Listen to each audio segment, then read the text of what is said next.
नमस्कार, स्वागत आहे तुमचे नवीनशा अशा छानशा व्हिडिओमध्ये। तर आजच्या व्हिडिओमध्ये आपण पाहणार आहोत स्टीम स्टिच म्हणजेच देठाचा टाका। ह्या स्टिचचा आकार जो आहे तो देठासारखा येतो, त्यामुळे ह्याला देठाचा टाका असे म्हणतात। तर ह्या व्हिडिओमध्ये आपण स्टीम स्टिचचे दोन प्रकार पाहणार आहोत। चला तर मग आजच्या व्हिडिओला सुरुवात करूया। तर ह्या ठिकाणी सर्वात प्रथम दोन लाईन आखून घेतलेल्या आहेत आणि ह्या ठिकाणी हा डबल सिल्कचा दोरा घेऊन त्या दोऱ्याला व्यवस्थित अशी गाठ मारून घेतलेली आहे आणि डबल थ्रेडची सुई सुद्धा घेतलेली आहे। सर्वात प्रथम आपण पहिला प्रकार पाहूया। तर ह्या ठिकाणी या पहिल्या लाईन पासून सुरुवात करणार आहे। तर इथे हा पहिला लूप जो आहे तो बाहेर काढून घेतला आणि त्या ठिकाणी एक लॉक स्टिच करून घेतली। स्टीम स्टिच करत असताना लूपचा आकार नेहमीपेक्षा मोठा घ्यायचा आहे। तर इथे एक चेन स्टिच करून घेतली। तर इथे तुमच्या लक्षात आले असेल की जी लूप आहे चेन स्टिचची ती मोठी साईजमध्ये स्टिच करून घेतलेली आहे।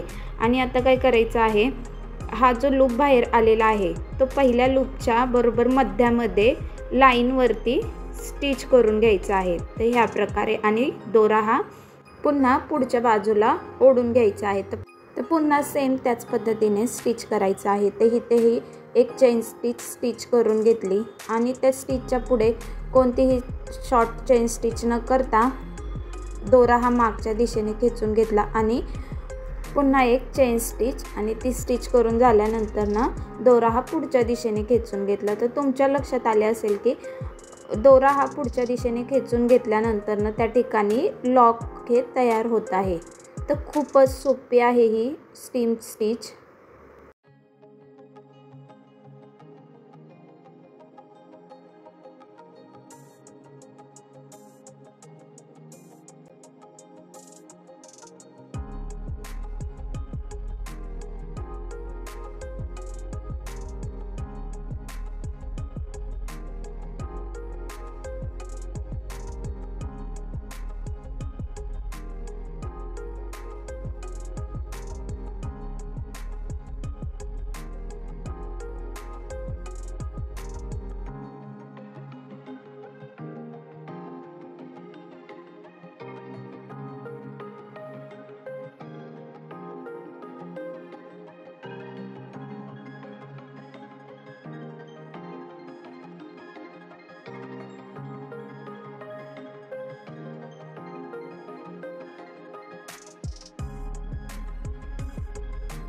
तर पुढे आपण स्टीम स्टिचचा दुसरा प्रकार पाहूयात।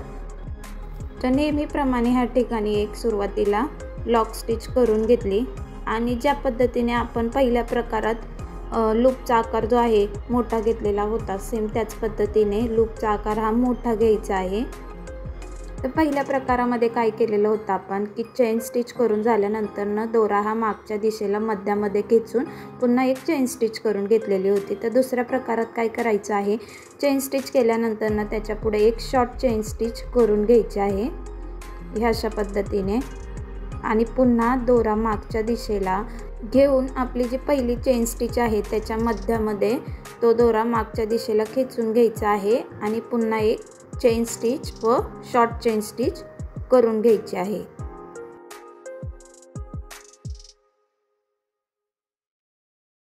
पुन्हा सेम त्याच पद्धतीने करायचं आहे। तर एक लॉंग चेन स्टिच करून घेतली व पुढे एक शॉर्ट चेन स्टिच, पुन्हा दोरा मागच्या दिशेने खेचून घ्यायचा आणि मध्यात पुन्हा एक लॉंग चेन स्टिच व एक शॉर्ट चेन स्टिच।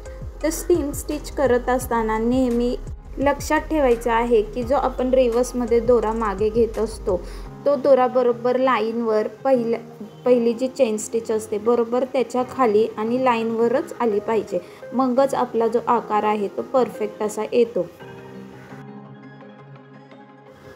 आजचा व्हिडिओ आवडला असल्यास व्हिडिओला लाईक करा, शेअर करा आणि चॅनलला अजूनही सबस्क्राईब केलेले नसेल तर सबस्क्राईब करायला विसरू नका आणि शेजारील बेल आयकॉनचे बटन प्रेस करायला विसरू नका, म्हणजे माझ्या नवीन येणाऱ्या व्हिडिओजचे नोटिफिकेशन सर्वात आधी तुम्हाला मिळेल। आजचा व्हिडिओ पाहिल्याबद्दल तुम्हा सर्वांचे मनापासून खूप खूप आभार। तर भेटूया पुढील नवीन अशा छानशा व्हिडिओमध्ये।